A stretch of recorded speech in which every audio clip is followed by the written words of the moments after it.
Iron Man, all that thing. All right, wait. This is the Elder Nerds, episode 15. Now, what were you saying, Patrick? To Avengers? What? No. Go on to your regular topic. All right. All right. So, Patrick, what did you want to talk about tonight? We're going to talk about Star Trek because I hear that Mike kind of likes it a little bit. And maybe just a little. And as Elder Nerds, how could we not talk about Star Trek? And also, when you think about Star Trek, it was really sort of the forerunner of all this modern nerd culture. It's just like, they didn't let their show go. They started conventions. They started fan scenes. They started fan fiction. Mary Sue comes from Star Trek fan fiction. They started, creation conventions got bigger and bigger and bigger. And then they, all those things they have off, the Star Trek cruise and all that. And right. Then, but, for all that you mentioned, like, yesterday was the 40th anniversary of Star Wars. I think Star Wars was more influential and game-changing than Star Trek in bringing nerdism to pop culture to the forefront. It's. I wouldn't say more. I'd say different. Yeah, I agree with that. Different, but I mean, Star Trek, like Patrick said. The difference between Star Wars and Star Trek is the difference between an apple and an orange. Yes, but while Star Wars really changed the whole level playing field, like Patrick said, Star Trek, even when it disappeared, just kind of went into like, oh, let's have some conventions with fans show up, and people looked at those conventions as like, wow, look at these lonely bunch of nerds, very social, inept nerds getting together. It was really like Star Wars that said, fuck, we could bring different genres to the screen and make successful movies. We the prominence of blue screen, of CGI. It's like that really changed the way people made movies. People made movies and wrote and genres, while Star Trek was more like Star Trek really didn't take off till after Star Wars, especially with the Wrath of Khan, because the motion picture was kind of disappointing to the general public. Not to dental hygienists. Not to who? Dental hygienists. Dental hygienists? Yeah, they were excited to see themselves on screen. You mean with those uniforms? Yep. Oh, jeez. This is what I was going to ask you. Does Star Trek get a movie without Star Wars? Wait, say that again? Does Star Trek get their first movie without Star Wars? No. Star Wars had nothing to do with it. I think it did. I think it proved the success of science fiction fantasy that proved that you could do it. Space 1999. Oh, Space 1999 was garbage. Space Odyssey. I mean, Space Odyssey is not like a fandom genre. That's more of a cinephile fandom, Here's the thing about Star Wars. There is nothing cerebral about Star Wars. And there are so many things cerebral about Star Trek.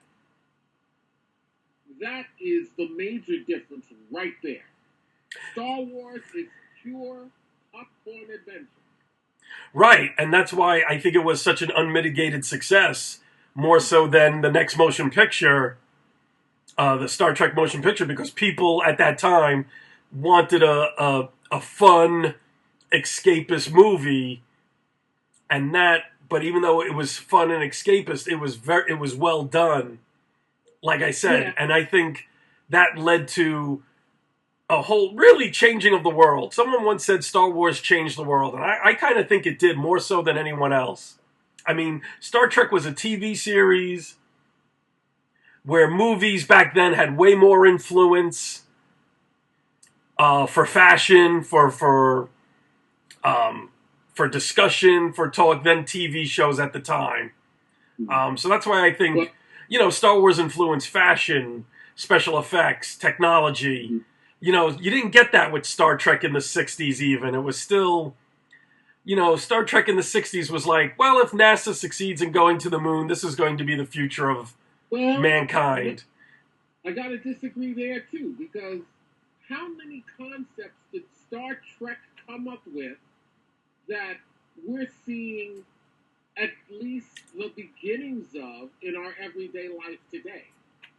Look at how cell phones have developed. All of that came from the idea of the Starfleet tricorder. Yes. The communicator. Yes. You know. But it wasn't. But it wasn't like they were trying to invent the tricorder back in the '60s. You had to wait until the early 2000s for that. I'm saying Star Wars had a much more immediate impact. That's still to this day the ripple effect from it. Yeah. And I think, yes, Star Trek is cerebral. Star Trek's a totally different animal. But Star Wars, I think, is way more influential in pop culture than Star Trek. Now, personally, I like Star Trek better. But I think Star Wars, like I said the other week, I think Star Wars came out at the right time. Post-Vietnam, post-Nixon, Watergate. Yeah. And that's why people just needed something to get away from the depressing headlines of the 70s, and I think it was at the right time. I think at that point, Star Trek, like you said, is a thinking man's science fiction, and I don't think people wanted that at that time, And I think that's why Star Wars lasts on its level. Star Trek lasts to this day because of its fandom. More so than anything. I remember reading in the 90s that Star Trek was the most popular and profitable pop culture franchise in the world at that time, in the 90s, when they had all those shows, had all those books, had all those video games, had all those movies. Yeah. Yeah, I remember, when Star Wars was just, nostalgia, Star Trek came back with a big, win. Right. And then, but then again, then Star Trek got oversaturated with the TV shows, and then and then each one got worse and worse in a way with Voyager, which doesn't seem to be that well received in outside of Star Trek fandom. And then the Star Wars trilogy, the prequels, started it all up again. Sort of like the standard, Star Trek is really standard bearer for deep pop culture. But, you got to remember, remember back then when a show got taken off the air, it was done. That was it. It was dead. Yeah. And then syndication is kept around for syndication. And then, books, fanzines, conventions, it became like a property. And then, you get the first motion picture, which, again, as you said, wasn't that great. It was kind of dull and didn't have the right look or anything. And then, against all odds, it gets another picture. And that one is a huge hit. Not just for Star Trek fans, but that was, Wrath of Khan was a big certified hit. But those movies wouldn't have happened without the success of Star Wars. Okay, but it happened. It happened. But if there's no Star Wars, I don't think there would be a Star Trek movie. Maybe another attempt at a TV show, which I don't think would have been as influential as Next Generation. Because Next Generation proved that syndication could be a success with original programming. Before Next Generation, most syndication, was repeats, or you had lame-ass attempts like Space 1999, like Jerry Anderson's attempts at science fiction, UFO. Jerry Anderson was, they were over in Britain. Yeah, but they were still syndicated here. They were made in Britain, but they were still syndicated worldwide. A lot of the success of both franchises had to do with timing. Yes. Oh, hell yeah. Nothing would have happened if it came about at the right time. If it didn't come about at the right time. The reason why movies like Star Trek the Motion Picture and then Star Trek Wrath of Khan came out was because they tried to do it as TV shows first. They tried to relaunch the whole Star Trek franchise as a TV show, and people weren't ready for it. They couldn't get a script and it was a rudimentary version of what ultimately became Star Trek: The Motion Picture in a television script format. For whatever reason, it didn't work, and they weren't ready to put it on television.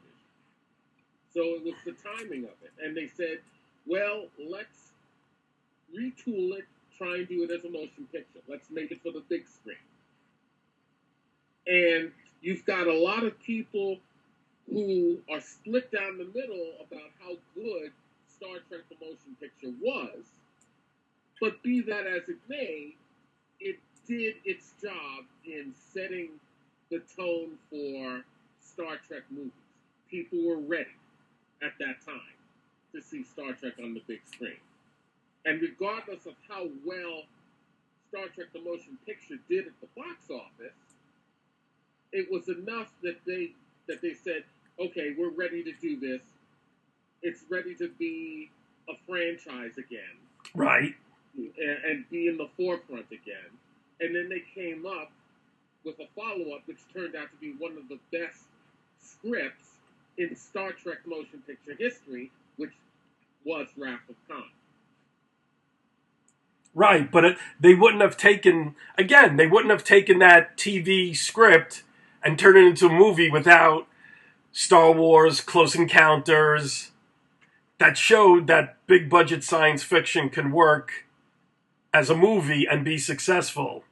Yeah. You know what I'm saying? That's why Star Trek has its following, but I still think Star Wars is way more influential to this day than Star Trek ever was. Okay, what are the influences? What is influence? The blockbuster, the continuation of the blockbuster, because before Star Wars it was only Jaws. Right after Star Wars you had Close Encounters, Indiana Jones.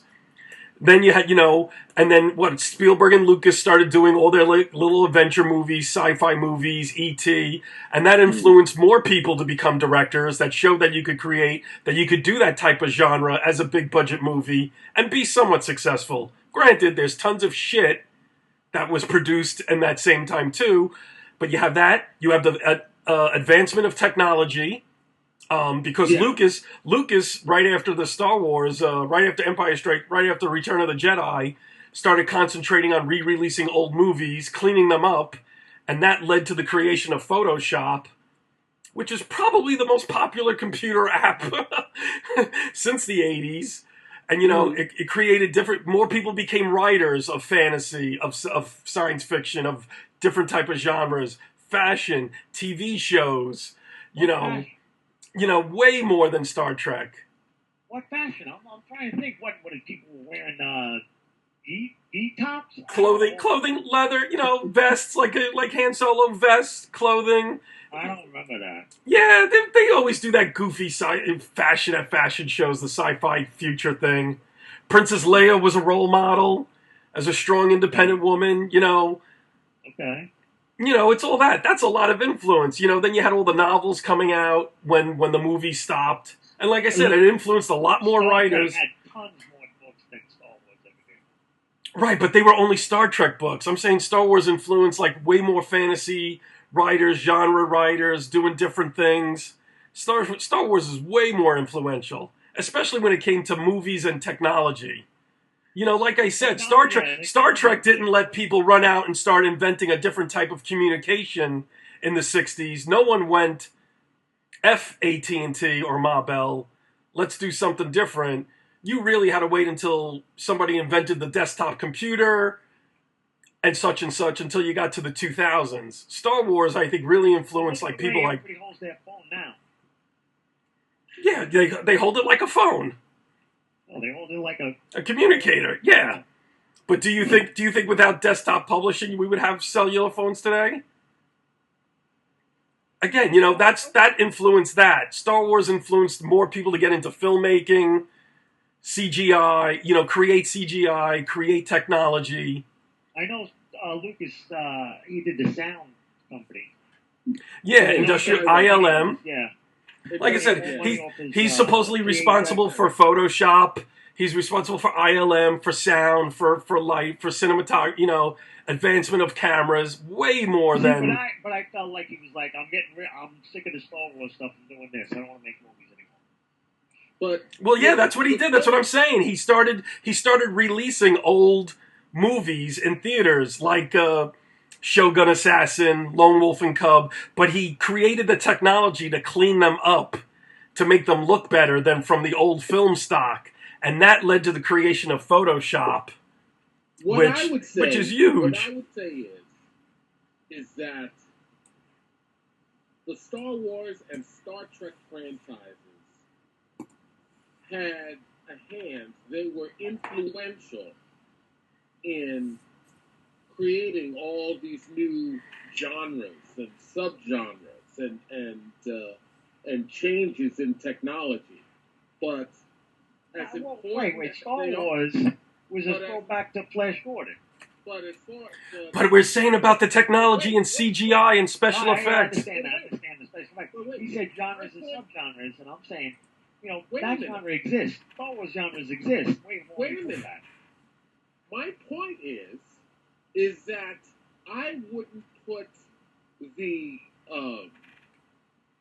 credit solely on the shoulders of both franchises, because there's so many other things that have made all those things that we've mentioned happen and made them possible and made them popular. Star Wars and Star Trek does have a hand in that. They are influential to a point, but not. I wouldn't even dare to suggest that they are totally responsible. Oh, I would, because before Star Wars, science fiction in general was pretty fallow. I mean, Logan's Run wasn't exactly a big hit. Those Troy McClure, Peter Cushing movies, Journey, weren't Doug McClure weren't exactly big hits. The Planet of the Apes franchise had already dried up by the fifth movie. Right. It really was plus you had all that dystopian future movies like THX 1138, Planet of the Apes. It really was Star Wars that kicked it into high gear, and it really hasn't disappeared since then. It's funny that you should mention Planet of the Apes, because the first three films in the original five-film franchise, they had their successes, and by the time they got to the fourth film, which was Conquest of the Planet of the Apes, I don't know if you guys are aware of that, but that movie had to be seriously reshot and re-edited, because when they showed a preview of that movie, they decided to show it in a theater in Watts in L.A., which is a black... I do remember that. A black-dominated neighborhood, and it almost caused a riot. Literally.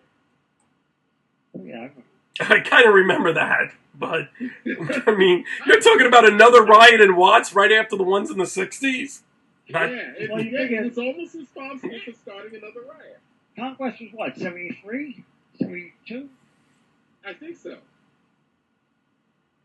Yeah, I think so too, right? But before Star Wars, all five movies from 68 on, I mean, they were done by the time the fifth movie came out. Each one got worse and worse. And the TV show had what, 2 years? Yeah.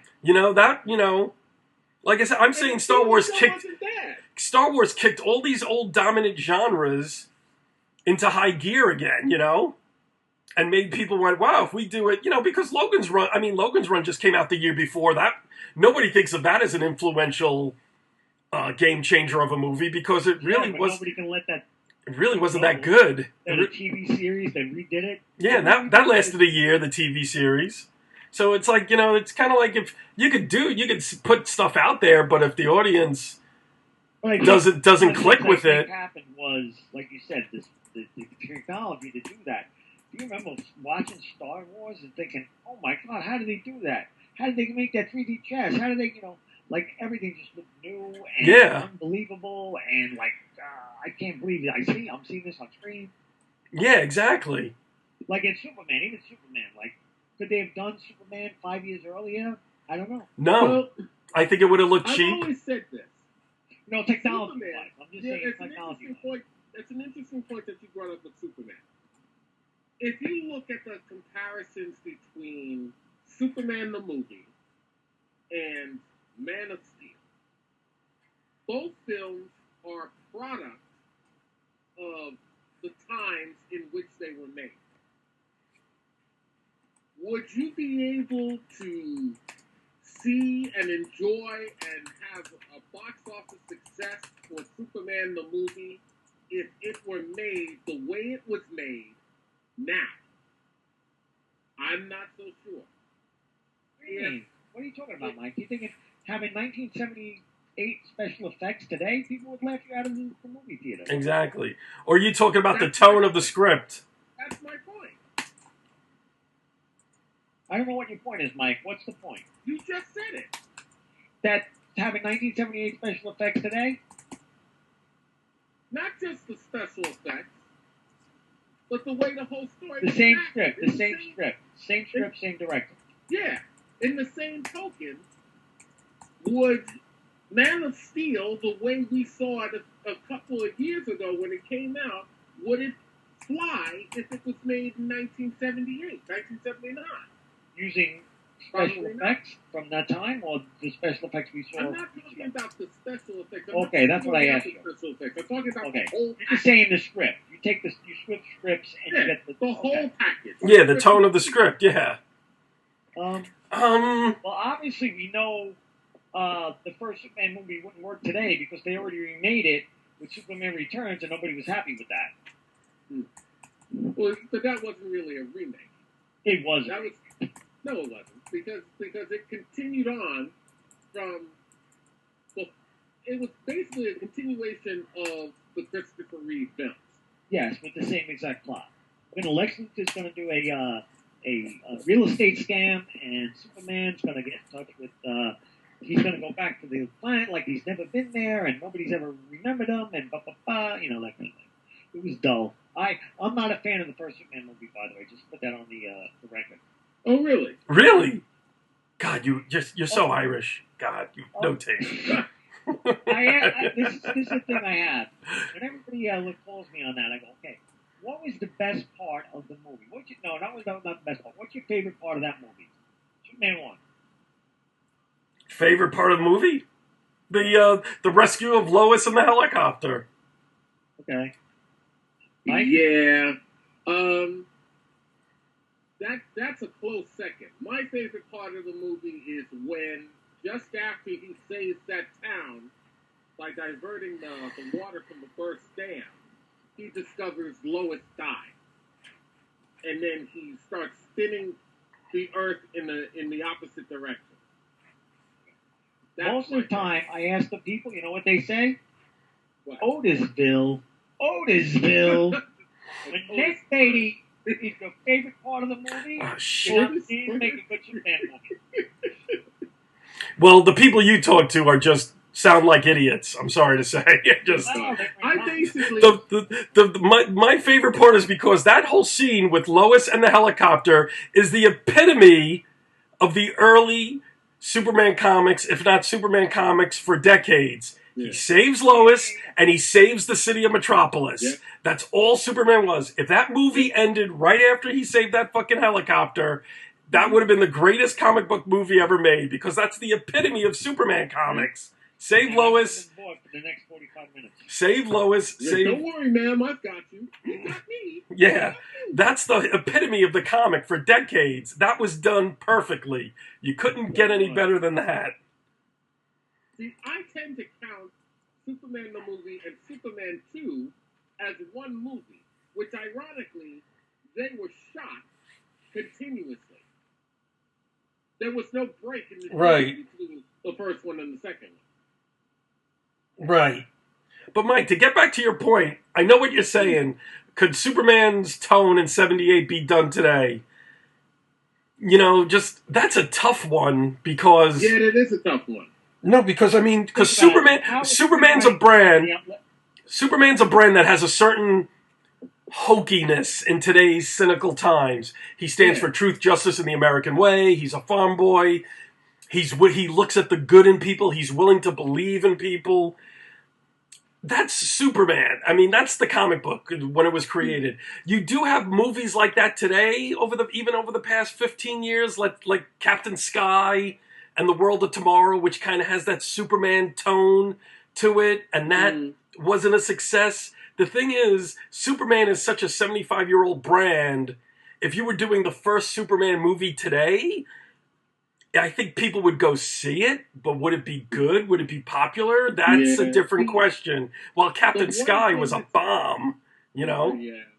The one thing that Superman has going for it, like so many choice other characters, is that it's got a brand recognition. Yes. In that you ask just about anybody all over the world, if you were to show them a picture of Superman, they would instantly know who it was. Yes. They would know who the character was. Yes. That's it. Even if you never read a Superman comic, his origin is also so ingrained in the American consciousness, right? You know, that it's just one of those things that myth that permeates all type of cultures, all type of, everything. Like I said, if you never read a Superman comic, for some reason you know what his origin is. For some weird reason. It's like Paul Bunyan myth. Yeah, and Superman's brand recognition is stronger than Batman, stronger than Captain America, stronger than Spider-Man. Batman is bigger. No. You know what? I think Batman may be bigger in America, but I think if you go around the world, I think more people would know who Superman is than Batman. I don't think Batman is bigger in America. I'd say he would come very close second. See, I think Superman's popular worldwide. Superman's popular worldwide because of what he represents.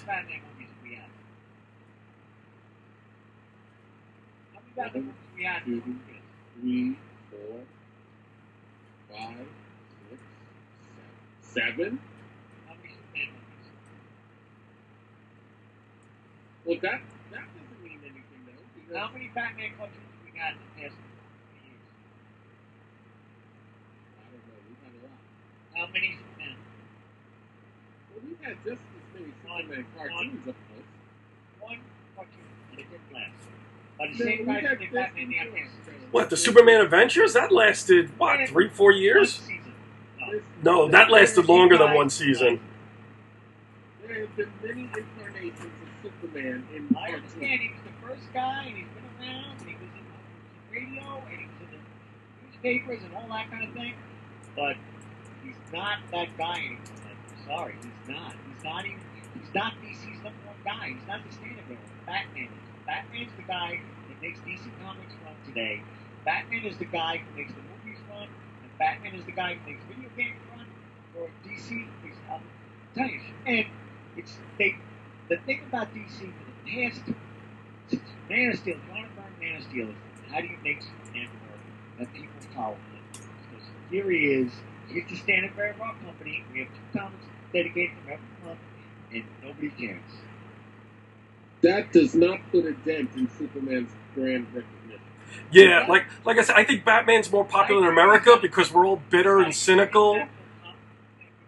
Batman is undertaken. Batman is Spider-Man. That's it. I disagree.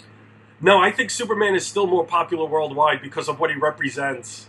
I think people look at Superman and that whole American way of life and what it means to be an American for an immigrant, and I think he's more popular worldwide than maybe Batman. But Batman, I think, is more popular in America because we're bitter, cynical, mistrusting, angry.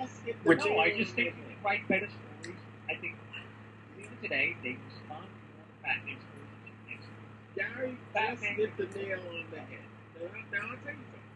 Gary hit the nail on the head because it is Superman's virtue.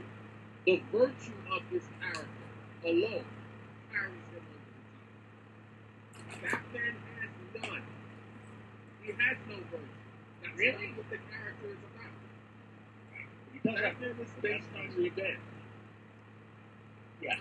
No, I don't think he's based on revenge. I think he's based on justice. If he was based on revenge, he would be killing all his arch villains, but he doesn't.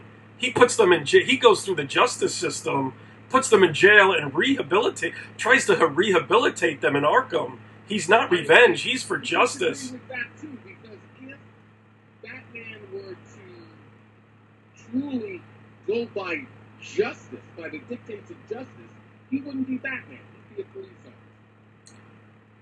Well, yes, but if he was for revenge like that, he would have killed. Remember, he came from the pulps where pulp heroes killed.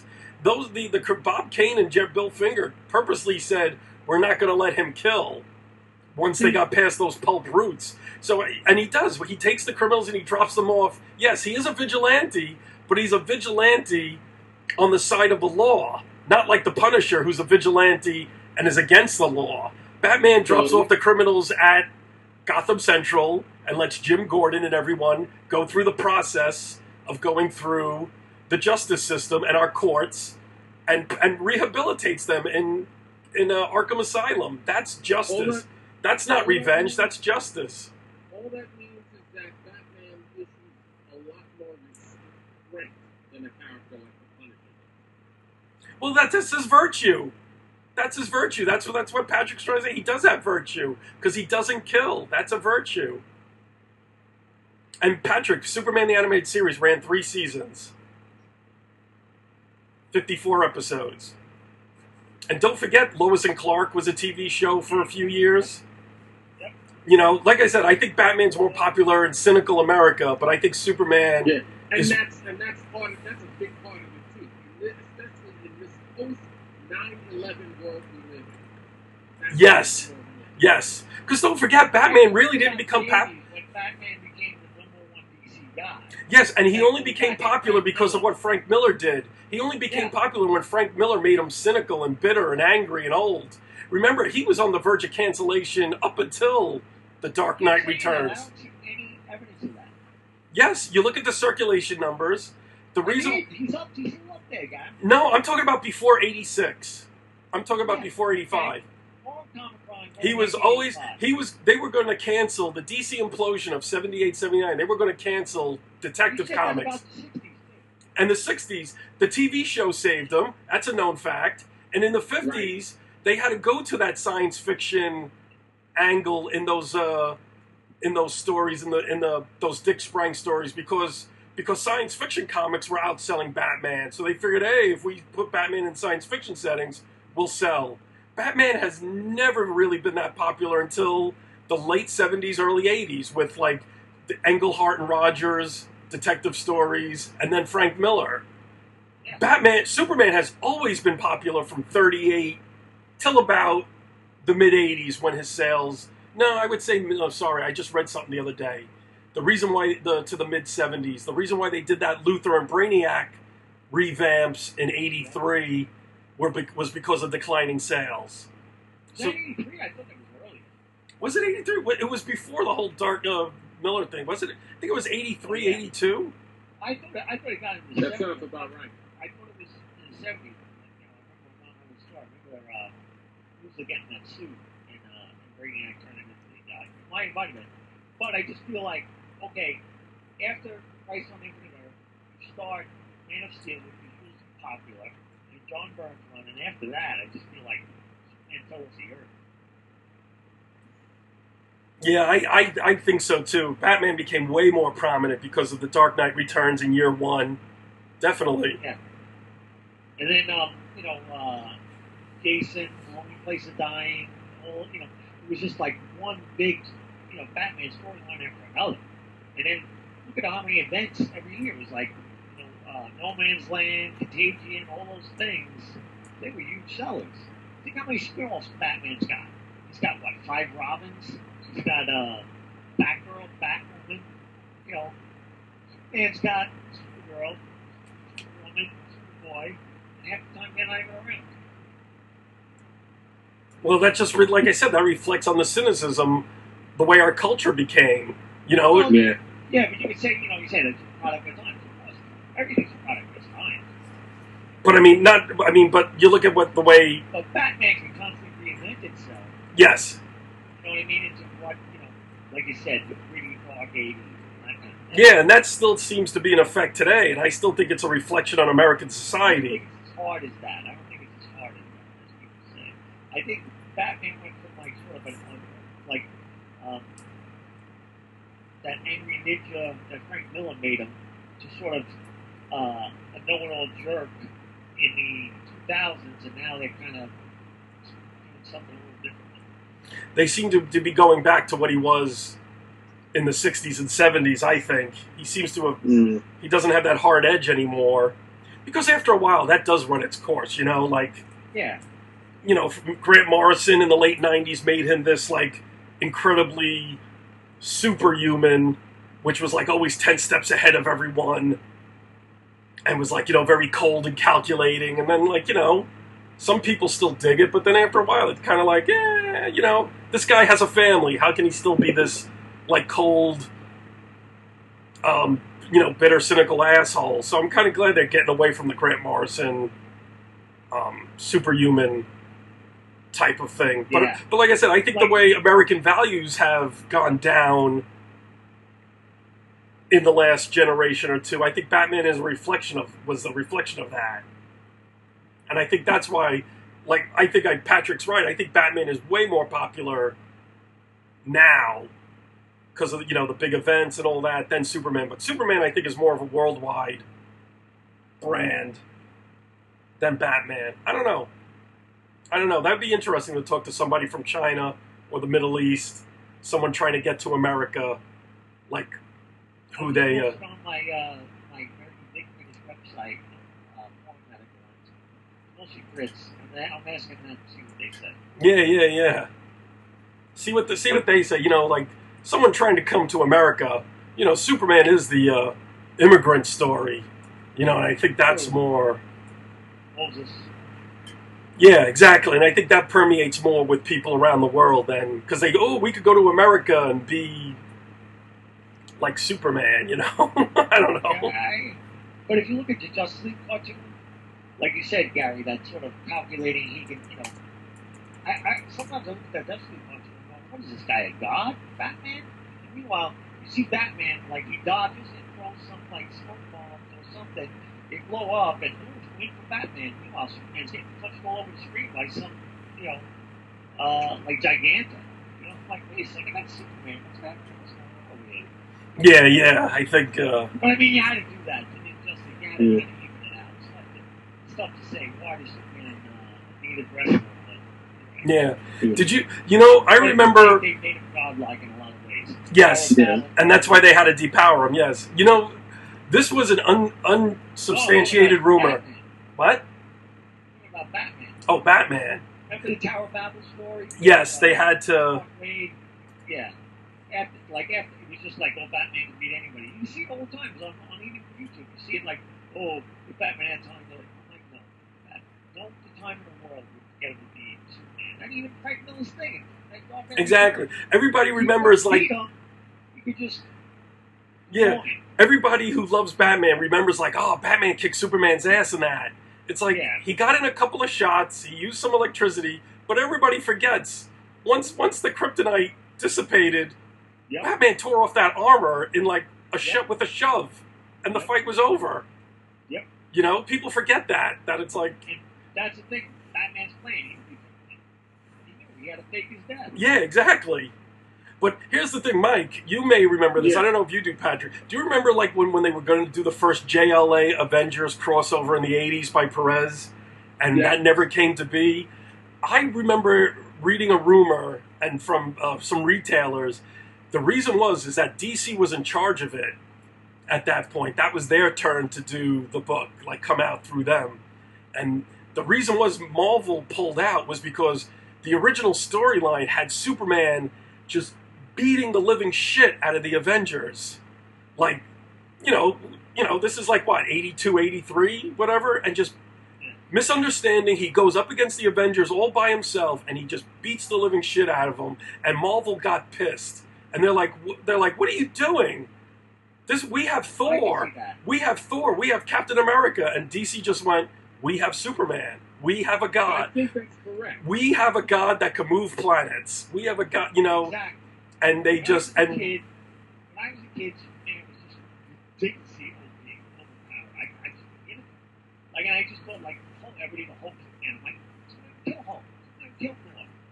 Exactly. And it's just like, one of these things. So that's why it fell apart. And I remember it back in the 80s and even when the new Avengers JLA crossover came out or like showing some old pages, I never see that story anywhere. Actually, that was a secondary reason why it didn't happen the first time. The primary reason was just because he was in love with the idea of doing it in the first place, and he did it just for his own amusement initially. Perez started fleshing it out on pages, and he didn't let anybody else know that he was interested in seeing it published until later. He was significantly into drawing pages for this possible story when he first let Jim Shooter know, hey, I'm interested in doing this. I've been doing this on the side. I don't know if it'll ever see the light of day, but what do you think? And from what I understand, and from what I know of Jim Shooter, he was not happy about that. And regardless of that, decided to let DC know, well, this is the idea George Perez has. Here's some pages he drew up for it. What do you guys think? And it just fell apart. Now, what do they have? They had Spider-Man, Superman, then they had Batman and the Hulk. Yes. Which I like. I like both of those people. I didn't like, they did Superman and Spider-Man twice. I didn't care for the second one. Yes, me too. I don't remember the second one. The second one was with Doom and Parasite. Yeah. And John Buscema drew it. Largely because of Ross Andrew. Yes, well, Ross Andrew, Neil Adams, and everyone, yeah. And Batman and the Hulk was largely successful because of Jose Luis Garcia Lopez. Yes. Now, the Superman Spider-Man, the first one was that exercise thing, like DC Giant thing. Yes. They both were. They both were. Oh, really? Both? I don't remember that. Even the Hulk one was oversized, and then came the comic book sized X-Men Teen Titans, which when they were the two hottest copies in the world. They were the two hottest teams in the world. And I think the Perez one was supposed to be before that or after it, the JLA Avengers. I mean, after those two, was there anything ever close? Did they do a Superman FF? Yes, they did. Dan Jurgens did that. Yeah, that I Superman thought was terrible. Galactus' hero. Oh, see, I never read it because I remember looking at the artwork and going, blech. Yeah, he was an old golden version of Superman and became Galactus' hero. Oh, wow. No. I agree with you, Mike. It never happened. I didn't like it. You know what I would like to see? So when did they do the actual JLA Avengers, which was 40s? Not until like the early 90s. I think No, it was the early 2000s. Yeah. That was like 2003, maybe? Post 9/11? I thought it was earlier than that. I wish. I'm in the middle of uploading last week's episode, so I can't really look at it. Somebody else should look at it. Didn't they do one where people got to choose one? Like, Wolverine v. Lobo? And, That's the Amalgam. That's the Amalgam crossover event. No, the Amalgam was, like, Darklaw, No, Yeah. Wolverine versus Lobo. Yeah, that was the Amalgam stuff. No, there's the Darklaw, which was a combination of Wolverine and Batman. Then there was Super Soldier, which was a combination of Superman and Oh, yeah, Batman. that's right. That was right before Amalgam. That was a DC versus Marvel event. Right, and you got to choose, and it's like Yeah. Wolverine beats up Lobo.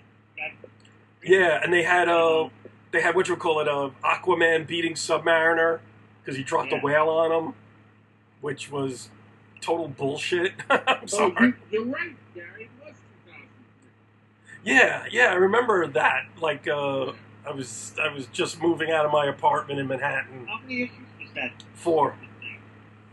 No, not the JLA Avengers. The Marvel versus DC. Guess who wins?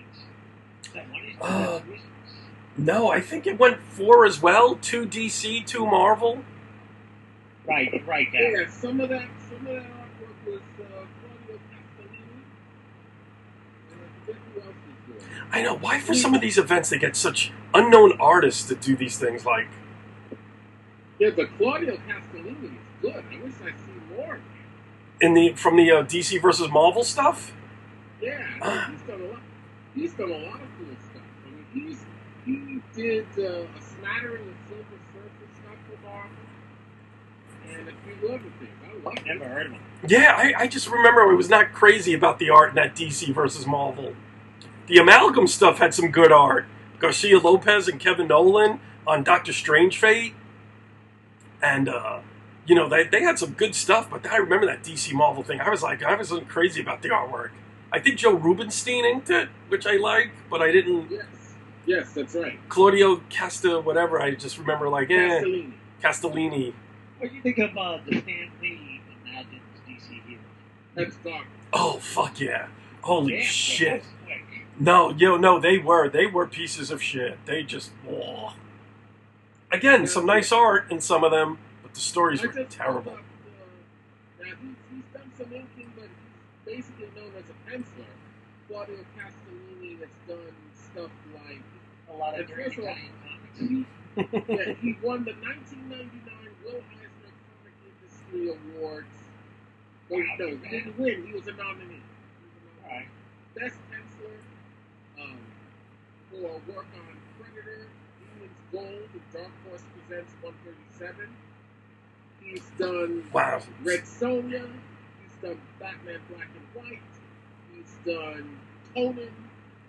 He was one of the big artists on the Cross-Gen books. Every book you mentioned so far, Mike, I never picked up, except for the Batman Black and White, and that was an anthology. He's done some. Mike, let me see one question. Hold on, let's see. Question had some good books. Yeah, they did. Yeah, I would like to read the Sherlock Holmes one. That, Wait. yeah, I would like to read that. Holmes, but it was Sherlock. Yeah, exactly. That's the one I would like to read. I tell you, when they brought it back, Mystic, when Marvel was doing it, I tell you, if you got a girl, like a clean girl, get that comic. Yeah. Disney Princess meets Miyazaki meets Harry Potter. Yeah, I did sell copies in my store when that came out because it was perfect for the schoolgirls across the street. I was reading, I'm like, wow, this is great. It's a great story, and it just felt like I was reading more like a novel than a comic book. I don't know. I guess fantasy doesn't do that well in comics today. Let's see. He did Cross-Gen Chronicles, which crossed over everything in the Cross-Gen universe. Oh, okay. In that book, he did Cross-Gen Sanford. He did Cross-Genesis. I know people were joining that company because they had health benefits. Yeah. Yeah. Wasn't it also like they had a big like they tried doing like the old studios of the 30s and 40s where everybody worked in one big studio down in Florida? Yeah. Yeah, that doesn't sound like a bad idea. Okay. He worked on Scion and he worked on Six. Oh, you read those, Patrick, right? Yeah, it was pretty good. Yeah, and the coloring was phenomenal and all that. Yeah. That was the big thing. All right, yeah. He even did those Italian books that made it into digests in America. Dylan Dog. He did that. He did Dylan Dog. Those had great Mignola covers. Yeah. And he did Dylan Dog and he did Nathan Nutt. Yes, and that's funny. The Joe Koch warehouse has those giant collected editions, and they sit right by my desk when I'm working there, and I just never have an urge to like look through them because I'm like, it's not Mike Mignola on the inside. Yeah. But he's good. I really like Oh, geez. So next time I go in on Tuesday, I gotta look at the artwork. Yeah. Didn't they make a movie on Dylan Dog? Yeah, yes. Brendan Routh. Yeah. It's supposed to be good. I didn't see it. Yeah. Yeah, that just came and went like in a heartbeat. But it got a lot of good word of mouth, and I think it did really well on like home video content. Oh yeah, okay, I'd like to check that out. I'll check that out. But what else can we talk about? Unless now, here's the thing: why do you think certain characters? Well, we talk about Star Trek is still popular and Star Wars because of their people like their fan base is cerebral fantasy. But you think about like why certain things that came out around the same time as Star Trek bombed, like Lost in Space or the Time Tunnel. Lost in Space. Oh, in the 60s. You mean in the 60s? Yeah, like what keeps something like Star Trek going when something like Lost in Space, which does have its fans, but it's not. Lost in Space made enough episodes to get syndication. I think that only ran 2 years or 3. Yeah, but it was in syndication. It was in syndication. Right. Well, let's face it. Syndication back then was just showing old reruns. It had a movie which I personally liked. You know what's? That's funny. I like that movie too. Really, I like that movie too. I thought that was terrific. I thought. And, yeah, I got. The whole thing with the family. Like what's her name? The youngest teenage daughter. She acted like a moody teenage girl. Yeah. It's like the Gary Oldman was like, I'm here to fuck up this mission for my bosses, and then the whole thing with the missing father. With Will Smith, and I just thought it was really good. Now maybe turning Gary Oldman into a giant spider was a little dumb. Sci-fi adventure. Yeah, I thought maybe turning him into a spider was a little dumb, but I thought it was a great sci-fi adventure. I really liked it. I thought it was fun. What's his name? I thought the sort of the set designs, the character designs, the ships were interesting. Yeah. They did something new and very interesting. But they were going to reboot it as a TV series in the 90s. It's on CW, and WB or the CW, I think it was the CW. That fell through, but Netflix is now doing a yes. Yeah. So it's got some legs on it. Yeah, but it's not as endearing or as long lasting as Star Trek. No, Star Trek, to me, it seemed like Star Trek was in syndication for the first 20 years of my life. Straight, it never went off. It didn't start going off the syndication until the CW turned into the WB, the channel. WB. But even then, it went on to the Sci-Fi Network, but you got to think about what it did. It was conventions,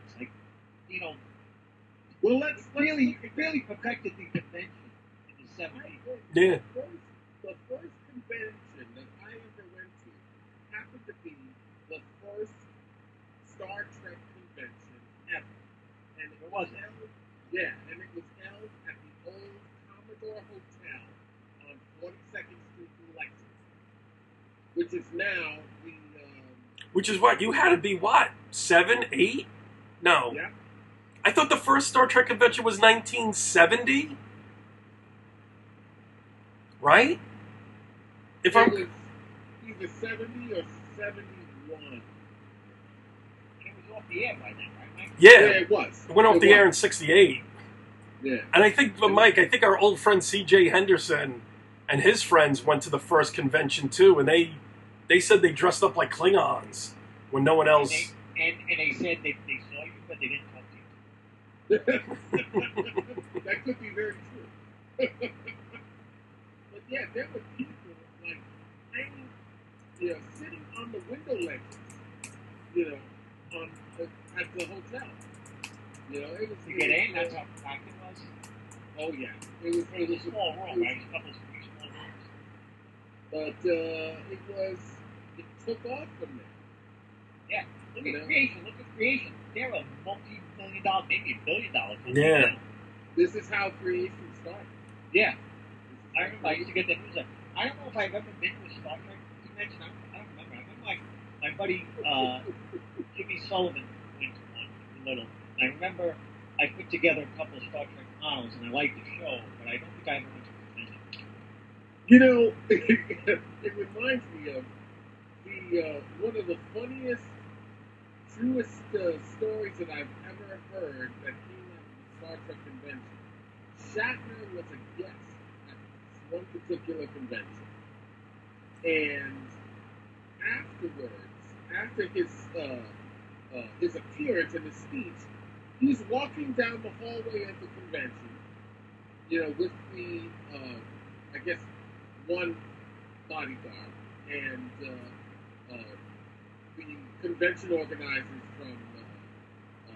from Creation, and I know those guys. I haven't met one of them. I think he's still connected with them. He's been with them since the very beginning.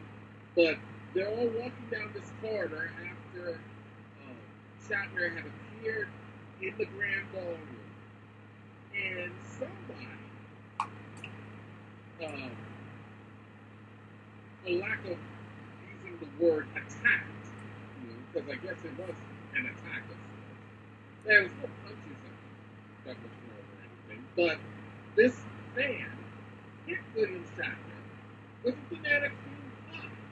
What? In his face. Yes, I heard this. Yes. Yeah.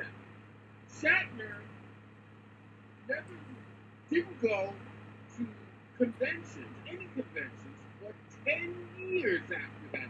I don't remember, but I remember him not going to conventions. But I mean, I remember when he was living in his car in the 70s. That must have been the only paycheck he got. Yeah. And then, plus he was doing crime films like The Kidnapping of the President, and, The Kingdom of the Ants. Yeah. The Devil's Reign, all kinds of shit. Yep. Hey, you got to pay the bills. You got to pay the bills. When he got on TJ Hooker, did he do any conventions then? No, it wasn't until after. Well, he got on TJ Hooker, then the movie started, so he was on TJ Hooker by the time Where the Time came out.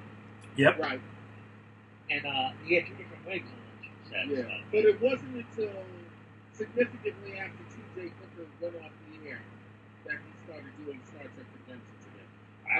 I would guess they had to throw a ton of money this way for him to even consider it. Oh, hell yeah. Hell Well, yeah. I mean, what you pay for the first ticket, like $5 to go down? I'm like, by the time the mid-'80s came along, they were charging $50, $60, and they had the, now it's like, it's crazy conventions. I was going to say we should do an episode on conventions. It's crazy. It's like, Wait, so conventions, it's like, you buy a ticket to the thing, then you buy a ticket to meet Janeway, then you have to buy another ticket to meet Spock, and then you have to buy, you know what I mean? Like, and then all the other conventions follow. So, like, everywhere, wherever conventions are now, creation conventions have a big role to play in how they put it out there. And look at guys like Stan Lee today, who is, because of his age, has seriously curtailed his convention appearances. But whenever he still appears at a convention and he does a signing, that's a minimum $100 investment right there. yeah, yeah. And I remember up until like 2007, 2006, when Stan Lee wasn't charging a dime for his autograph. It's only been in the last maybe 7+ years that they started charging outrageous prices for his autograph. Because I remember that the New York Comic Con is celebrating his 11th year, 12th year. I think it started in 2005. I remember going to the first couple. Yeah, yeah. That's true, but I just remember how he was giving away his autograph for free, and then somebody went, we can make money off this. But here, listen to this. Thanks to the internet, the first official Star Trek convention was January 21st, 23rd, 1972. There we go. At the Hotel Statler in Manhattan, which became the Hotel Pennsylvania. Now listen to this. There were other Star Trek productions at conventions. The first one being 1966 World Science Fiction Convention in Cleveland, Ohio, which, now that I think of it, that's probably where my friend CJ went because he lived in Pittsburgh at the time. And then you know what? I have to offer a correction. When I said the Commodore Hotel, that was the first comic convention. Ah, okay. But get this. And that was shortly after. And that's the Trek convention. Okay, so there were fans dubbed the committee. They're the ones that organized it. They expected, legend has it, they expected 500 people to show up, and they stopped counting after 3,000. That's right. And the price of the ticket, A whopping $2.50. Yep, yep. I was 7.5 years old. Wow. And who took you? Your mom? Your dad? No. I had, I was enrolled in the Big Brothers, Big Sisters of America program. I had a big brother. And That's cool. he was a white guy. He was a nurse. He worked at some hospital in the Bronx. Wow. And he liked comics like I did, and he took me to both my first Trek con and my first comic. Wow, that's really cool. That's nice, yeah. That's really good. Wow, And that's you know really what was cool? But if you think about that, here's a show that's off the air, and how many people freak out? They stop counting at 3,000? Yeah. Come on, you gotta think that's wrong. I understand. I think at one point they had to call the fire marshal in. I believe you. Because those hotels, their ventilation's not that great. We've been to those cons, right, Guy? You've been to Yeah. Hampton, Pennsylvania, and who's the one? Roosevelt. Yeah. When people say the stinky conventioneers kind of thing, those are the ones I remember. The new conventions, I don't remember smelling anything. Yeah. Those are the ones I remember smelling. The old Commodore Hotel later became the Grand Hyatt. Oh, okay. And then Trump bought that. Did he after he got out of the 42nd Street one, did he take it down to see a kung fu movie or No. There was too much sex shows going on around that time. Yeah, it's just people just don't understand. Like, Not that I couldn't get into them. when I think of 42nd Street, I think Luke Cage. You know what I mean? That Luke Cage had a clientele because nobody else would go over there. That's exactly what Times Yes. Square was like back then. That was very true. But then they had the fanzines. How many people had fanzines? You're going, and then you get the Mary Sue thing out of it. Then you get the movies, and then you get the first movie, which that never happened. But Mary Sue didn't come from the original series. Mary Sue seemed to have started later in Trek's run. It came from Star Trek fanzines, and what happened was, what the deal is, and you can look it up online. It was like female fans of Star Trek would write themselves into their fan fiction stories, and they would be, and then a real writer famously lampooned them with this. Lieutenant Mary Sue goes to the transporter room with Captain Kirk, Mr. Spock, and Dr. McCoy. Lieutenant Mary Sue beams down to the planet with Captain Kirk, Mr. Spock, and Dr. McCoy. Lieutenant Mary Sue gets knocked out. Everything was Lieutenant Mary Sue, and that's how Mary Sue character came into being. Yeah. Online. It's not. It's like it's like paragraphs really. But that comes on. Then the first film, it just didn't. Nobody really liked it. And then I liked it. against all odds, the second one comes out, and it's a huge crossover hit, just huge, and lost Kurt Ciali's career. Yeah. The first movie. Let's back up a bit. Let's take it movie by movie. The first film, Star Trek: The Motion Picture, its major problem was it was too long.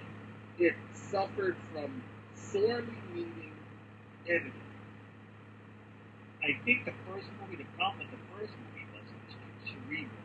They did that's the second problem. That's the second, and it was an implausible form of being cerebral. Basically, the plot of Star Trek: The Motion Picture is Kirk versus God and Kirk wins. Well, it's V'ger. It's the episode V'ger. Yeah. I read that book. But not versus God. I mean, I read the motion picture book, by the way. In the book, the alien chick is really different. She's got like some pheromone thing that makes everybody horny. It's like it's like versus air. Yeah. And it's like there's a whole big thing about like the oath she has to take to be in Starfleet and all that kind of thing. And it was really a precursor to Riker and Deanna Troi. Yes, yeah. Yeah.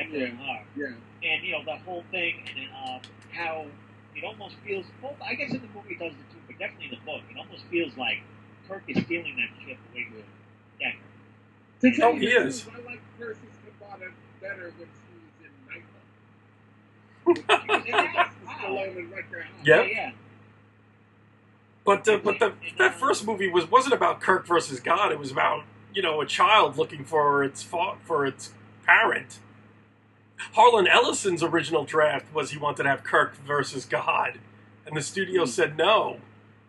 They thought it wasn't big enough. Little did they know Kirk And could then they be kind of God. touched on that in Star Trek. Yeah. That they did, and that was terrible. But I can't remember. Exactly.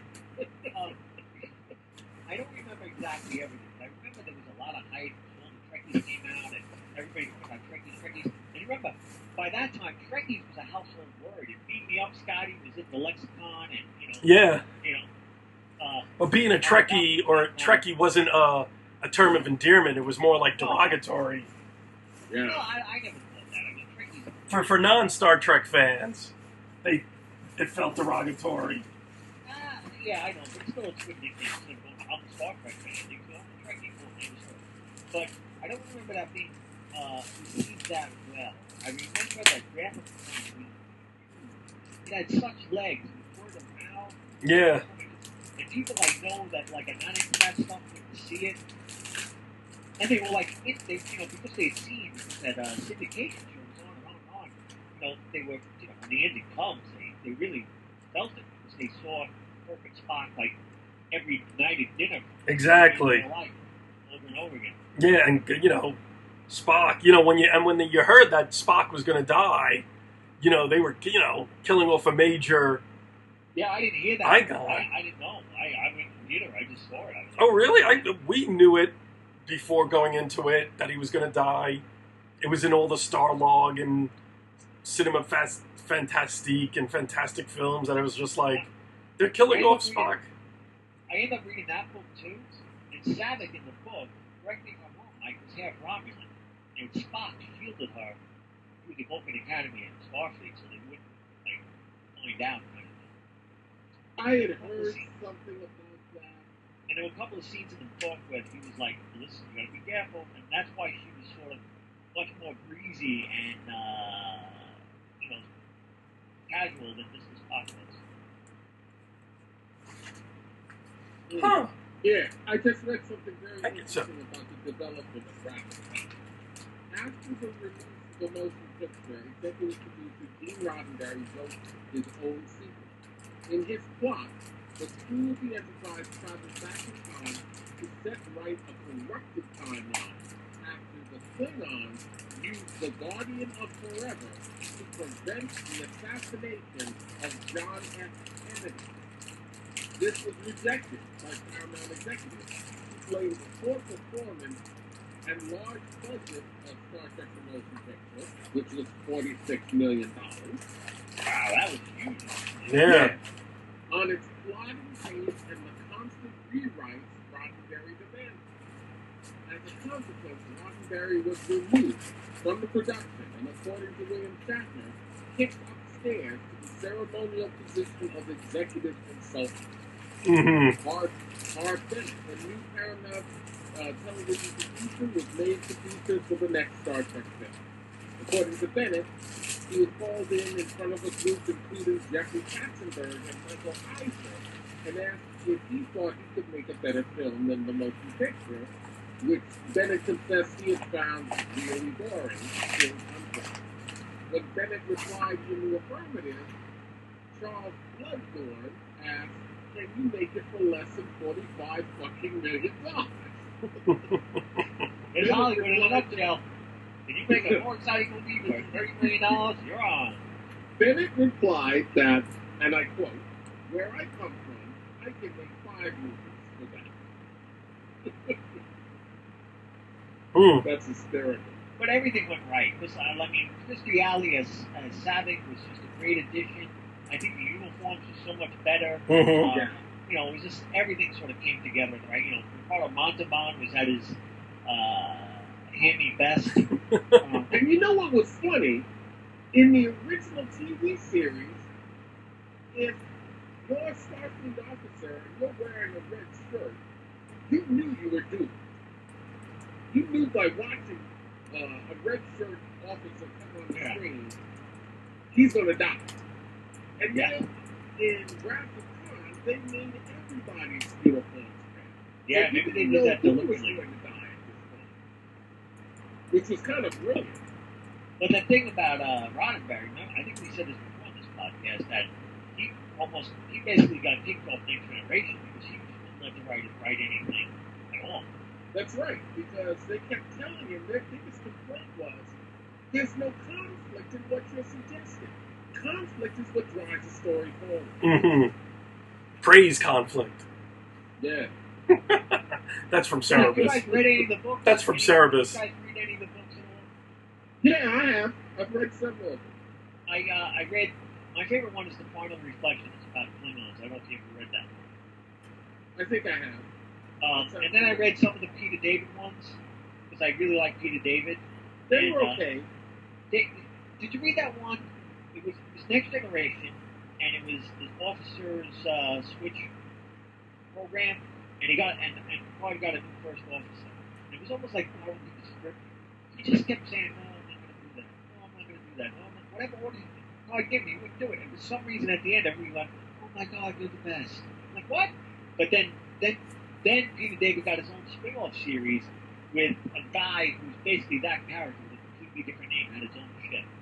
And Right. I read a couple of those, but I just never liked the character. And I think after that, I was turned off on the books. I read motion picture and one Next Generation novel by Peter David. It took place during the second season when they had the other doctor on board. Oh, yeah, Dr. Pulaski, who I liked. And I remember liking the novel when I read it. Don't remember much about it, but I remember liking the novel. I liked Pulaski. I'm sorry. I thought she was kind of like Bones, like another, like, I'm the doctor and matters of life and death come down to me, not you, and not your little committee of an empath and a number one. I mean, I kind of liked it. She had that crusty That act. actress was a huge character actor. Yeah. Stuff. Yeah. Late 60s to all through the 70s. Yeah, she was around forever. She always played like that matriarch from like a rich family or like a very powerful family. She did one movie with John Saxon. I think it was a made-for-TV movie where it was in the future. Wait, who's this again? Pulaski. Oh, yeah, Diana Moore. That's it, yes. There was a series called Earth One.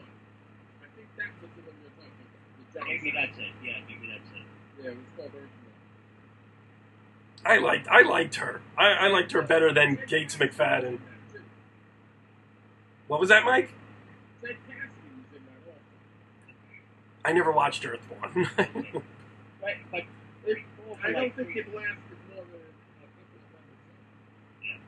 And then we go into the 90s, because the films are going around well, and then we go into the 90s, and Gene Roddenberry says, I'm going to push forward a couple of hundred years, or whatever, how long it was, and I'm going to go into syndication. I'm going to go straight into syndication. I'm going to pass by those guys, and, that wasn't heard of at the time. Yeah. And it spawned how many genre shows went into syndication. Yeah. That showed that it was Dozens. syndication could be more than just showing reruns over and over again, The first 2 seasons of Star Trek The Next Generation were largely garbage. See, I thought the first one was. I liked the second. I thought it started taking off in the second one. The second one, there was a certain feel about it that, I found just unappealing, and I stuck with it, hoping that it would get better. Finally, it did. It didn't get its legs until season 3. Okay, I just Yeah. tell you something before. Somebody posted this on the Doctor Who Big Finish fans site as forum I go to. They said Patrick Stewart elevated the material in season 1. That's true. I guess good. So I really think. Also, why didn't they film on videotape that first couple of seasons as opposed to film? Yeah, kind of. Yeah. It looked a little, looked different. Now, Yeah, what was your first impression in Town at Farscape? At Far Point? They had potential. They had a lot of potential. Okay, Gary said you were really into Star Trek. I mean, how high on your fandom list would you put it? What's your number 1 fandom? Your number 2 fandom? Number 3? Like, I would put comics number 1, fantasy books number 2. So is Star Trek in your top 3 fandoms? Yes. Star Trek would be 2. Okay. Comics would be number 1? Yes. Okay. So, has Donna ever been to a convention? Yes. She's been to several of them. Wait, a comic convention. Has she ever been to a Star Trek convention with you? Just Star Trek? Or it's just sci-fi? Or just sci-fi? No, I can't say that she has. But here's the thing about that. All the cons that she's been with me to, she hasn't. Most of them have been with her and I as viewers. Okay. So it's a slightly different perspective. But you never boarded this Star Trek. Star Trek was known, even at the time, was known to have female fans way before. As a size, but there was very, that you could definitely say, yes. Female fans of Star Trek in the 70s. And we used to do this every 6 months while we were first living in California. There used to be an attraction known as Star Trek The Experience. And it was in the heart of Las Vegas. Yes. It used to be at the Las Vegas Hilton, which is no longer there. And neither is the Star Trek Experience. But we used to go there. Yeah, basically. And we did it not only for the experience of going there, because it was always great to go there, but we always went there to buy products as well.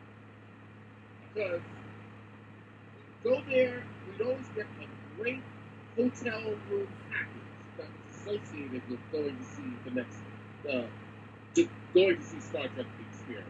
Oh, gee, I didn't know that. And we always got a great deal. We drive down there, check into the hotel and everything, and then go to the experience. And the first portion of it, when you walked in, it had these huge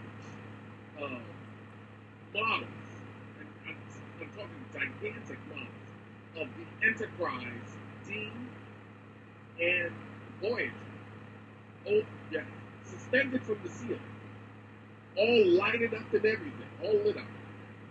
And you go and you walk through, they have a museum section. You walk through where you see all the props and the costumes from all the different shows on display. And then you would walk into the actual ride, where you walk into this ride? There was a ride there. It didn't go anywhere because it was on high ground. So it pitched and yawned, but it didn't really stay in one place. And it resembled a Starfleet shuttlecraft, and everybody would pile in and sit down. And they would start this movie on the screen where it would simulate you're communicating with the Enterprise, and they hired Jonathan Frakes and LeVar. Yeah, like even that. Think about that, Mike. Think about it. Like, one would think Star Wars and Las Vegas go together. Like, I mean, you know what I mean? This geeky property. I understand now. That's what I'm saying. It's saying it's not defensive. Oh, yes, no, I understand. It's a hugely popular. And by that time, it wasn't just Trekkies. It was Trekkie families. You know what I mean? It was their kids. It was guys, people bringing their kids and stuff. People would bring their kids to conventions. Who guys? Was it Star Trek nerd? No, was it Trekkies? Remember in the Trekkies movie thing? He was talking about. Remember the guy and he built a ship with his son. And it was. And remember that the Star Trek nerd, but that was it. The guy grew up going to Trekkie conventions with his dad. Yeah, that's a Gabriel Corner. He wound up Star Trek nerd. Yeah, he wound up working for the special effects team for many of did he? Wow. Oh, good fan. Yeah.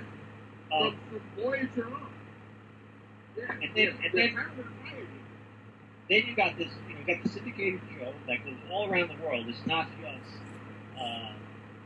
in America. It's going all around the world. And then, like guess I remember when Baywatch went there. Baywatch got canceled by NBC, went to syndication, and then became the biggest show in the world. I don't know when that happened, but then That's basically because of Hasselhoff. yeah. And Because then Hasselhoff is big in Europe. yes, and then they do spin-off. Your dog goes long. Well, somebody told me that. Some German woman told me that. Because he looks like an all Bavarian boy. You know, I don't know what a Bavarian boy looks. You know, you always think German, blonde, blue eyes, but he looks like the quintessential idolized look of a Bavarian boy, and that's what. Yelping Yemeni. Yeah. And then when you heard DS9 was coming out, were you just like, what the hell is going on? Oh, I was very glad for DS9. Yeah. Yeah. Probably my There's another favorite one. incarnation of Trek. Yeah, But the first season. No, Mike, you can't go on play-by-play of this experience. You know what it is. It was around. Oh, but wait. The ride would be over. And when it let out, it opened like the opposite door from the door that you entered the shuttlecraft. And you went out the opposite door, and then it led out right into the Star Trek store. And that's where all of the merchandise was. You know, all the signed prints. This is what I used to buy. They made these Star Trek Starfleet Academy rings, which were brass rings, electroplated brass rings with different colored rhinestone studs. They looked like Diamonds? yeah, no, they were rhinestones. I understand. And they looked like millions of rings. And they were $12 each. I would buy a shitload of them. I would sell them on eBay, and they would fly for like 80, 90, $100 each. Mike, you're the reason we have to pay so much to get a convention to get tickets. Because, I mean, that's the reason they charge now. Is because they know, I mean, if you get, let's say, you know, you get a Stan Lee on a Silver Age Spidey, you can go on eBay to get it. You know, that's a ton of money. Yeah, but that was a very profitable period for me. That's why we kept going back everything. For you. You know, if I... See, I never would have thought of that. That's very smart. Now I tried selling liquor, which I discovered real quickly that you can't sell on eBay. I thought they used to sell liquor in the Star Trek store, and they would market it as bottles of Merlot, as Romulan, as Klingon blood wine. Oh, that's terrible. Beer from Mexico as Romulan ale with green food coloring in it. Okay. And I only sold 1 6-pack of Romulan ale to a guy in Florida. And he loved it. He wrote me back and told me how much he loved it because he shared it with his friends. One of the best things that he liked about it was that it turned his shit Nice. So, go figure.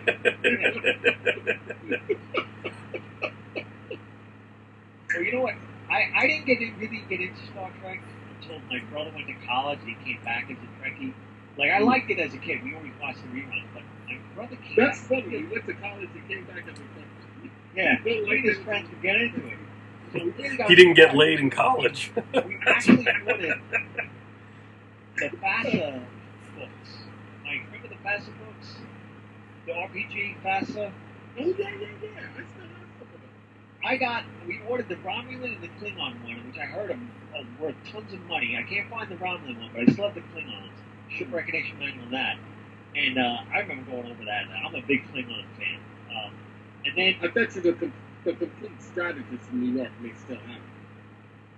they might. I haven't been to the Complete Strategist in a while. And then so by the time the new show came on, Next Generation, I was really sort of, me and my brother were like at the height of our trickiness, you know. So and then so then you have two shows going on at once, and then all of a sudden out of nowhere, people are in the Klingons, and there's a Klingon dictionary, and there's a Klingon. They're doing plays in Klingon. Like, I mean, that's insane. There was a place in Chicago that was like off Broadway. It must have held like maybe 100 people or whatever. But they would do the Christmas Carol every year in Klingon. Yeah, I believe that. Yeah, and then Go ahead. Then Worf becomes, break out his bar in what, season 4, season 5? Yeah. And then they bring him on to DS9 to give that a boost. Right. And then, then you have Voyager, so you have 2 at once, kind of thing, and that's insane. Right. And then, what do you think of Enterprise? Enterprise didn't get its sea legs until until season 4. Yeah, the final season. That's really bad. Yeah. I thought there was some good things in the first 3 seasons, but season 4, I thought every episode until the finale was fucking terrific. And it's like Mirror Universe episodes they did? Yep. Yeah, I heard they were good. I watched it and I kind of liked it. The pilot almost seemed like Farscapey, even though it was still Star Trek. It was like, you're in the same universe, almost like Gary, what you were talking about, like Star Wars without the Star Wars. It was Star Trek without the Star Trek. No phasers, no, shields, no teleporters, no, that kind of thing. Yeah. I was like, wow, this is really interesting. And Hoshi had to translate stuff for them. But as the season went on, they quickly put all that stuff in, and it just felt like, well, there's no reason for Hoshi. You have the universal translator now, and you have the phases and all that. And I just lost the thing of it. And I think that's like that is the weakest. I really think that's the weakest cast of the shows. I thought. Yeah. I mean, the black guy. I hate to. I'd seen him on another show. I liked him on Popular, but I mean, the guy was. They did nothing with that character. The security officer is kind of a bad actor. He's I must got to keep. I guess I can't. Every time I think of T'Pau, I always think of as somebody like when she's not doing Skinamax movies, she's dancing topless somewhere. But she actually did. She actually did a pretty decent job with some of the scenes with Archer and Trip. Trip, Archer, and her were really. Yeah. Trip and Archer were very good, and then I hated Dr. Planks. I don't know, he was very dry. Yeah, and the driest Trek character I've ever seen. Yeah, even more so than the Doctor. I did like the way they developed the relationship between Trip and T'Pau, because in the begging he was kind of like non-trusting of Vulcans. He was kind of a little bit of a racist, and then so I liked his arc, and I like his relationship with the British guy. I thought he was all right. That whole I thought those were good subplots to the main overall story. I kind of like the way the Vulcans were developed in Enterprise, and I especially like the way the Andorians. Yeah, I can. Yeah. And they went to the Star Trek well and got what's his name, who's a terrific character. Jeffrey Combs. Yeah. Yeah, from Reanimator. Yeah. Yes, absolutely, and the Frighteners, and Deep Space Nine, he played Wade, who is terrific. Yes. Deep Space Nine, I think, had the strongest cast. You got Avery Brooks, who was terrific. Then you had what's his name from Dirty Harry as Garrick. You had you had Odo, who he's an actor. That guy's been in show business since he could tie his shoes. God, I remember him from Vince. Yeah, exactly. That's what I mean, he was on Fantasy Island, the whole thing. He was a character actor, but I think Kira was good. She wasn't great, but she was good. O'Brien is again another great character actor. Yeah. Bashir was really good, I thought. Loved this year. His arc with O'Brien. They were married in real life. Yes. I don't know if they were married, but they did. It was his baby. So they were married. He did a character. I'm a fan of the Doctor Who Big Finish audios, and he did a character in that where he played a cop, but he looked like a big centipede, and he was terrific in that. And he didn't sound anything like him. This guy's great. I looked at him, I was like, holy crap, that's him. I think I heard something where he was going to play Ra's al Ghul when he's introduced in Gotham. Yes. I think I heard something about that. Yes, and he was on Game of Thrones. Yes. So, I have to go back and watch see that last season. You know, these my Trek pet peeves. I have two big Trek pet peeves. Time travel, not that they haven't done it well, is they do it too much. Yes. Yeah, but I have to admit, you know, the mirror universe stories have always been compelling. No matter what Star Trek incarnation you're watching, I've never seen a bad mirror universe story.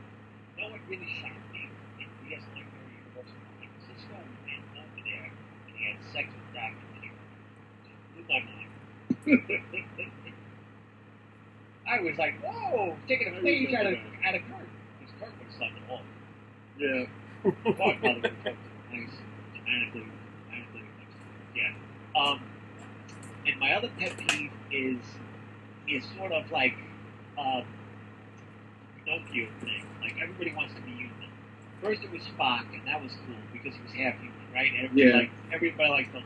And then you get Data, which worked great because he was a great character actor, and he really did that character justice. Pinocchio wants to be a real boy. And then you had Odo. Why would a protoplasmic shapeshifter even be attracted to Kira? But he wants to be Kira. Then you had the Kira kicked ass. Kira had balls. Oh yeah, but I mean, that's what was so cool about her. Species, it was so completely different. Yeah, but as a species, I couldn't find their love subplot. And then you had the holographic doctor, who became like, I want to try all human things. I'm like, he's not. He's a computer program. What you see is not him. Like, I didn't like that. I liked him when he was first there. He goes, "Turn me off, please turn me off. You're annoying humans. You leave me on." Like, I liked him the first few episodes, and then at the end, he got married and so that's my thing. It's like when they take an alien, instead of going, what is this alien like? What is it like to be an alien? What is it like to be a protoplasmic alien that lives in a solid world? Like, I thought that was really interesting kind of thing. But they didn't go that way. And then, what is it like to be a hologram amongst a bunch of humans who are panicking out of their head? Like, I thought the first couple of seasons of that was really cool. But see, I think the trope of an alien or a robot wanting to be human is much more successful than exploring just a pure alien. Because you need that reflection on humanity filtered through. In this setting, you know what I mean? You're right, guys. We've done a lot of different. But you have to show that. I mean, because like, does anybody care about the Vision, who's acting like a total human? Like, no one cares about the Vision. Everybody likes Data, who's trying to be human. Like you said, the Pinocchio effect. I heard that Donna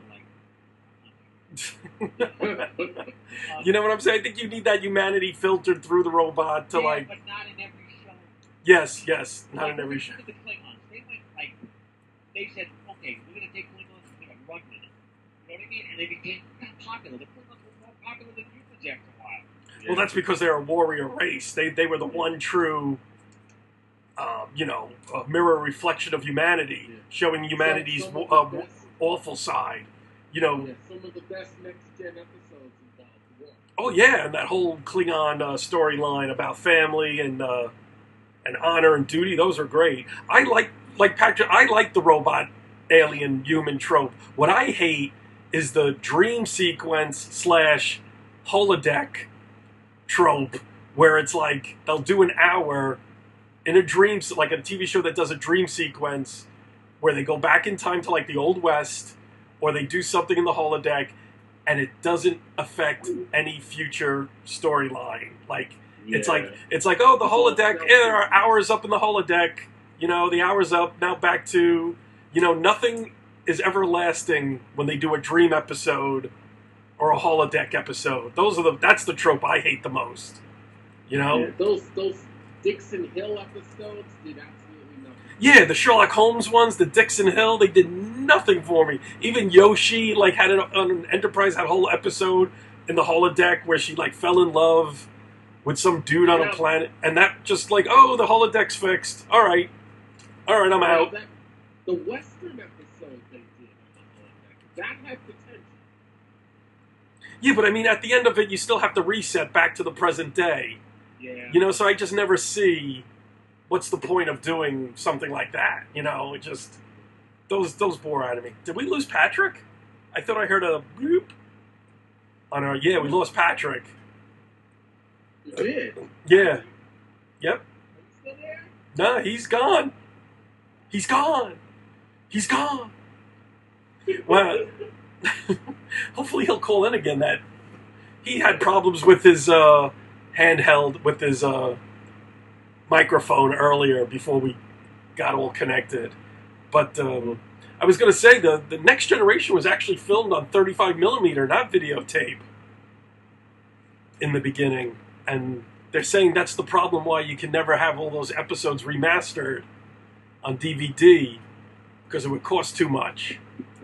And, you know, because of the way they did it in the 4.3, 4:3:1 aspect ratio. Yeah. When they scale it up, all the special effects back in the 80s that had to be transferred to film look blurry. And they say it costs too much money now to do it right for DVD release or Blu-ray release.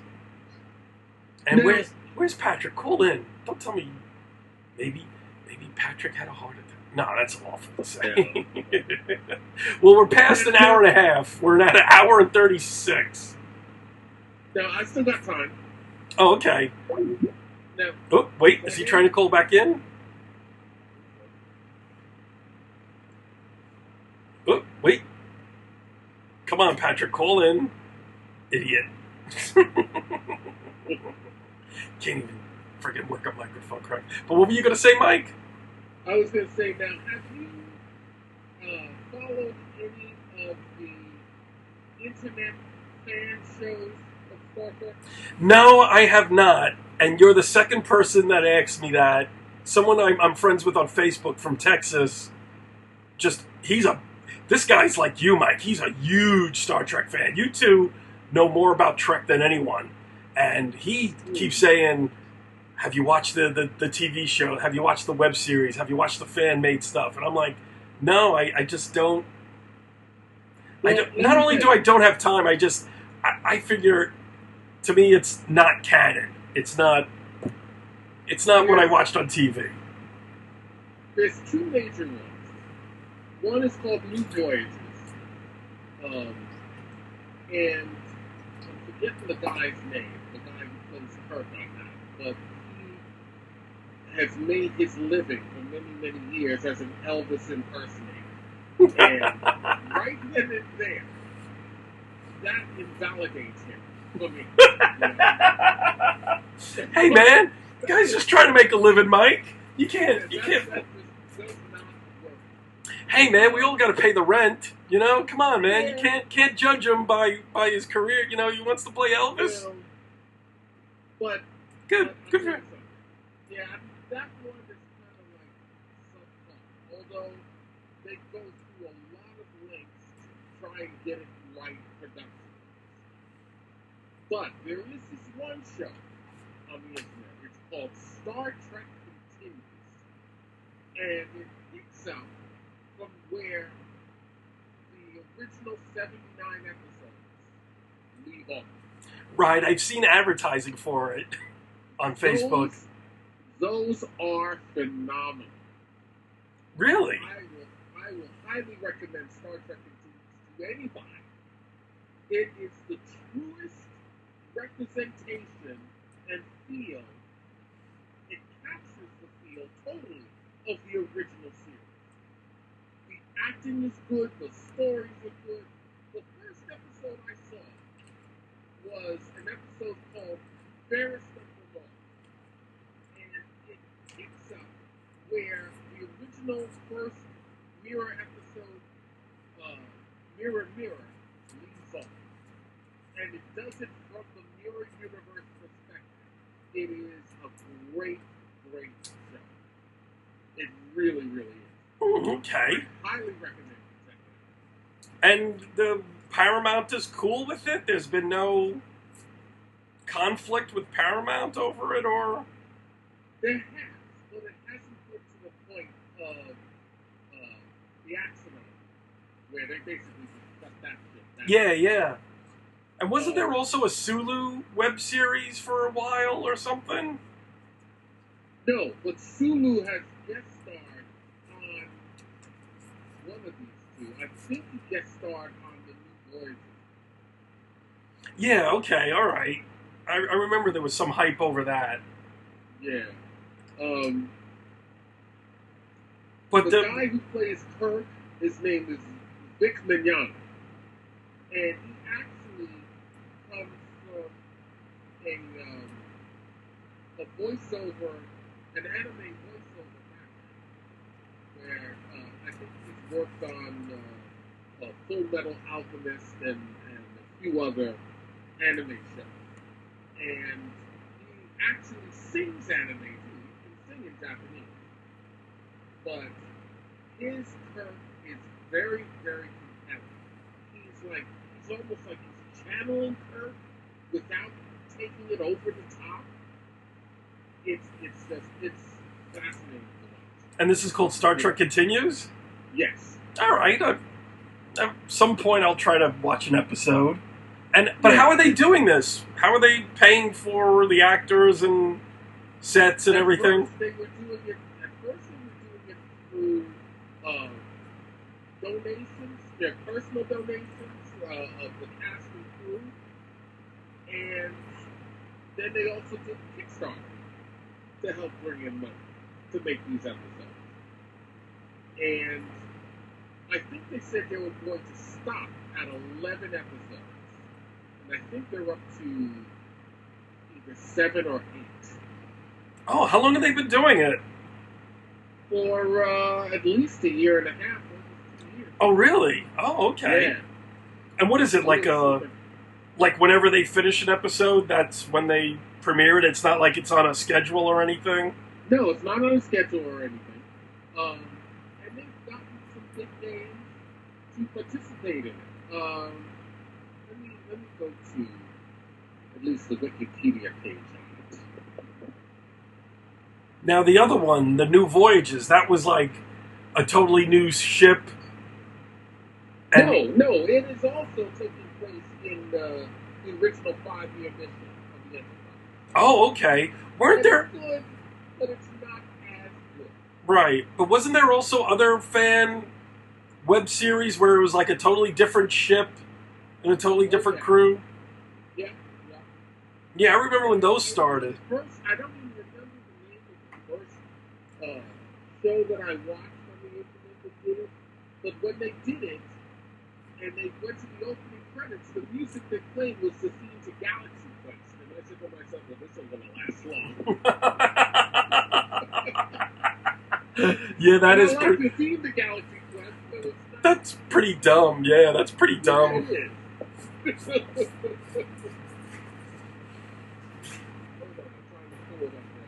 All right. Hang on, what the hell happened to Patrick?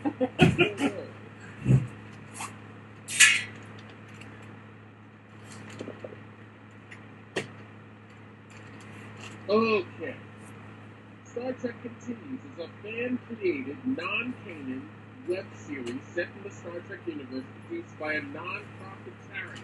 These guys were smart to do this. Trek Continues Incorporated and Dracogen, formerly co-produced by Far From Home LLC and Farragut Films. The series is an unofficial, direct continuation of the third and last season of Star Trek, the original series, whose visual and storytelling features have been reproduced to recreate the same look and feel. As with all such Star Trek fan productions, use of copyrighted and trademark properties from the original series is allowed so long as the production is non-commercial.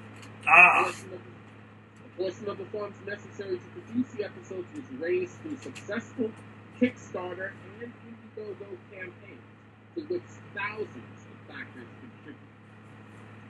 Star Trek Continues won a Webby Award for People's Choice Long-Form Drama in 2016, a Geeky Award for Best Web Series in 2014, and numerous Telly and Accolade Awards.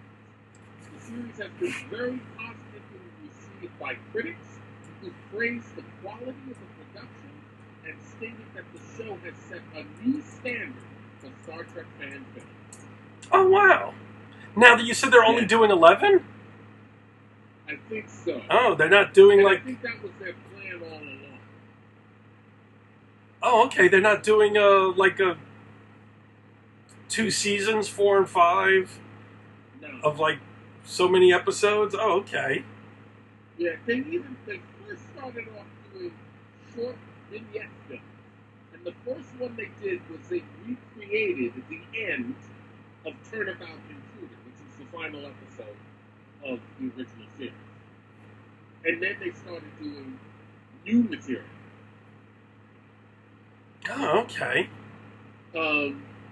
They did an episode called Lolani, which talks about the plight of slavery, and they look upon it with using the characters of the Orion slave girls, and an Orion slave trader appears on that episode, played by Lou Ferrigno. So you get to see him green again, but he actually speaks. Oh, okay. Yeah, that's really, really good. You know what? I will check that out. I think, I'll give it a shot. They are outstanding episodes. The first one was called Pilgrim of Eternity. An ill and much older Apollo. Remember when Apollo? Yes. Yeah. This is a continuation of that episode. An ill and much older Apollo appears on the Enterprise, creating havoc and leaving Captain Kirk with the problem of deciding his fate. Oh, okay. And Vic Mignogna, who plays Kirk, he has his hand on every aspect of the production of this show, from the music to the executive producing, to some directing, to the writing. He's doing so much in terms of making this story, making this series, stand out. When you hear him talk, he says, I wanted to do what I call my love letter to Star Trek. And I think this show, perfectly sets that tone. Oh, okay. I'll give it a shot. Well, yeah, it is really, really good. I would recommend either Lolani or Fairest of Them All. Okay. Fairest of Them All is the Mirror Apple. Okay. Well, we're almost we're at an hour and 45 plus. I want to see what happened to Patrick, so let's quit it for this week. Star Trek endures, Star Wars endures, fandom endures. Next, I don't know what we're going to do next week. Next week, Patrick and I are seeing the Wonder Woman movie June 1st. Okay. We should talk about why certain things don't succeed in fandom. You look at something like Avatar, biggest movie of all time, money-wise, yet its footprint on fandom, like, you see 1 or 2 cosplayers of the Na'vi, but it's, you don't see a lot of cosplayers, you don't see a lot of books, you don't see a lot of, anything related to Avatar. It's like for the biggest movie of all time, it really has no cultural effect. Like why? That's something we could talk about. If we want. Yeah. So let me find out what happened to Patrick. See if he's alive. I just looking at one of the other later episodes of Star Trek Continues. There's an episode called "Come Not Between the Dragons," and the guest star on it is Edson, who used to be on Farscape. I never saw Farscape. It was a Friday night show. Yeah. It was mid-90s. I was moving it. I moved to Manhattan. Apparently, it's got a big fan following. Yeah, it does. Like I said, I remember seeing one episode, and it was on when we were at Penthouse, Mike. And I remember, the 2 brothers, the Polkowitzes, they loved it. But yeah, I just remember watching and liking the first episode, but it was like a Friday night show. I just never was, always forgot to record it when Friday rolled around, so I never never watched it. So. Oh, and by the way, that Pilgrim of Eternity episode, the first one that is Apollo, the original actor who played Apollo in the original series, Forrest, reprises his role. Oh, okay. Yeah. But, okay. So what is it? I guess you could pay people to be on it, but you can't make money off of it. Is that why you can't be commercial? Okay. Right. Oh, okay. Yeah, I will check it out. That does sound interesting. It really does. I like to see old Star Trek actors come back for a fan movie. Yeah, it's really, really good. I can't praise it enough. Okay. Well, tell you what. Let's leave it there. And let me see what happened to Patrick. Hopefully he's still alive, like I said. But I'll talk to you over the weekend, Mike, or something. Okay. You doing anything for Memorial Day? Yeah, working. Oh, okay. All right. Me, I'm finishing my project, and that's why I gotta do stuff tonight to finish it up tomorrow. So I will talk to you later. All right, dude. All right, man. Oh yeah, and sorry I couldn't answer the phone Wednesday night when you guys were calling. I was doing my trivia questions. Yeah, I figured it. And I needed, because last night I was busy. Tonight's this. Saturday and Sunday I'm busy. Monday I got a barbecue. So it really left me no time except for that Wednesday night to do the trivia questions. Right. And watch Archer, which... Oh, yeah. which we'll talk about. I'll call you, you're working the whole weekend. Are you working Monday even? Yeah. Oh, okay. Time and a half. Yeah, maybe Monday. I'll call you Monday morning before you head to work or something. That's going to be early. Oh, what? I thought, or maybe I'll call you Monday after work? Yeah. Okay. Off at 2 o'clock, which is 5 your time. All right, perfect. I'll talk to you then. All right, man. Have a good one. All right. Say hi to Donna. Good night, everybody. Good night. See you then. You've been listening to Elder Nerds. I'll see you then. All right. Late. Bye.